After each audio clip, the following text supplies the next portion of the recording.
Hey fam, Pastor Irene here. How's your day going? Take a breath.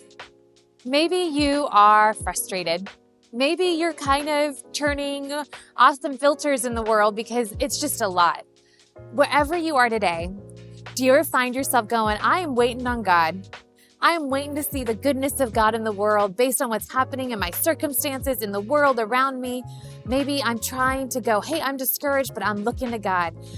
I love it if you're saying, I'm waiting on God. But do you know that as we wait on God, when we have those scriptures that say, wait for the Lord, it's actually an active waiting. So let's redefine waiting for a minute, right? In the Hebrew, the word kawa actually means to be actively aware of everything happening around you with all of your senses in order to discern at the right time what to do next. That's pretty powerful, right? That's way different than a passive waiting where I'm just like, Lord, I'm waiting. I'm waiting to see what you're going to do. No, an active waiting where you are aware with all of your senses what is happening around you, what God could be doing in you, through you, in the world, in others around you, so that you can discern at the right time what to do next. That's the kind of waiting a lot of the scriptures are talking about.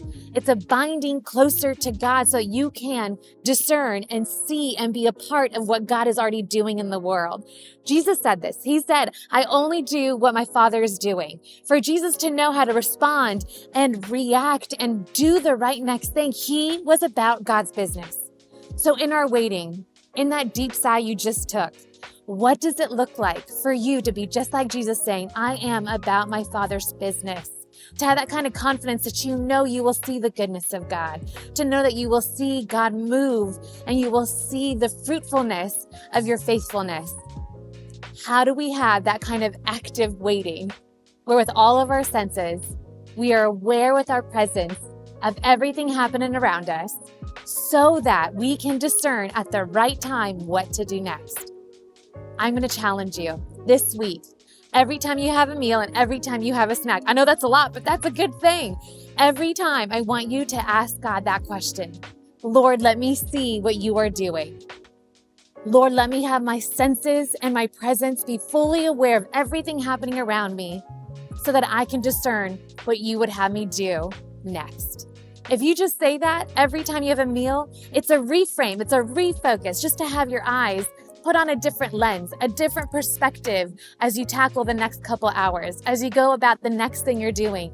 May you be more aware in your active waiting what God is doing in you, through you, around you, so you can act next. That way it'll encourage you to take that confidence so that you can really resonate with Psalm 27, 13, 14. I remain confident of this. I will see the goodness of the Lord in the land of the living. Wait for the Lord. Be strong, take heart, and wait for the Lord. So how do you wait this week? Let me know how it goes.